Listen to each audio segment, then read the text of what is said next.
മഹാദേവന്റെ അനുഗ്രഹം എല്ലാ ഭക്തരിലും നിറയട്ടെ.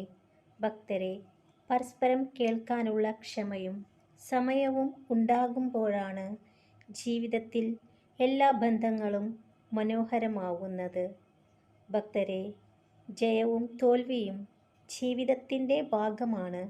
ജീവിതത്തിലെ തോൽവിയെ ഒരിക്കലും മരണം കൊണ്ട് ജയിക്കാൻ ശ്രമിക്കരുത്. നിങ്ങൾക്ക് വേണ്ടി നിങ്ങൾ ആരെയും മാറ്റരുത്. മറ്റാർക്കു വേണ്ടിയും നിങ്ങളും മാറരുത്. തിരക്കുള്ള മനുഷ്യരെ തിരയാതിരിക്കുക. നിങ്ങളെക്കാൾ വിലപ്പെട്ടതായി അവർക്ക് മറ്റെന്തോ ഉണ്ട് എന്ന് വേണം മനസ്സിലാക്കാൻ.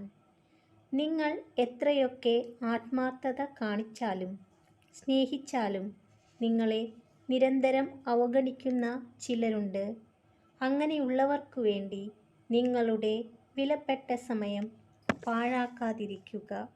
ഭക്തരെ, ഒരാളെ അറിഞ്ഞുകൊണ്ട് വേദനിപ്പിക്കുമ്പോൾ, സങ്കടപ്പെടുത്തുമ്പോൾ അതുപോലെയുള്ള വേദനകൾ നിങ്ങളെയും കാത്തിരിക്കുന്നുണ്ടെന്ന് ഓർക്കുക.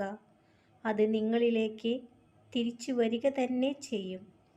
ഭക്തരെ, ജീവിതത്തിൽ പലപ്പോഴും ഒറ്റപ്പെട്ടു പോകുന്നത് തെറ്റ് ചെയ്യുന്നവരല്ല, നല്ല ചിന്തയോടെ തെറ്റ് ചൂണ്ടിക്കാണിക്കുന്നവരാണ്. ഭക്തരെ, അനുഭവങ്ങളോളം വലിയ സമ്പാദ്യമില്ല, ബന്ധങ്ങളോളം വലിയ ശക്തിയുമില്ല, സ്നേഹത്തോളം വലിയ ആശ്വാസമില്ല, ബഹുമാനത്തോളം വലിയ സംതൃപ്തിയുമില്ല. തുറന്നു പറയേണ്ട കാര്യങ്ങൾ തുറന്നു തന്നെ പറയുക. ഒന്നുകിൽ അതൊരു തുടക്കമായേക്കാം, അല്ലെങ്കിൽ അവസാനവും. എല്ലാം പഠിക്കുന്നത് മാത്രമല്ല അറിവ്, വേണ്ടാത്തത് അവഗണിക്കുന്നതും അറിവാണ്.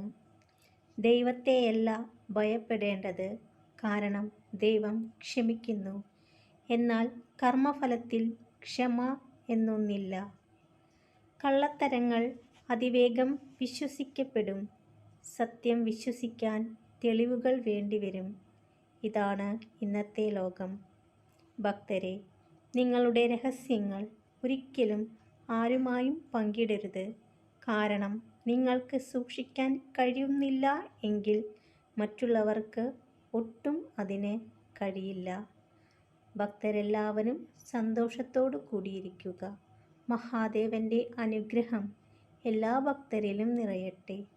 ഓം നമഃ ശിവായ.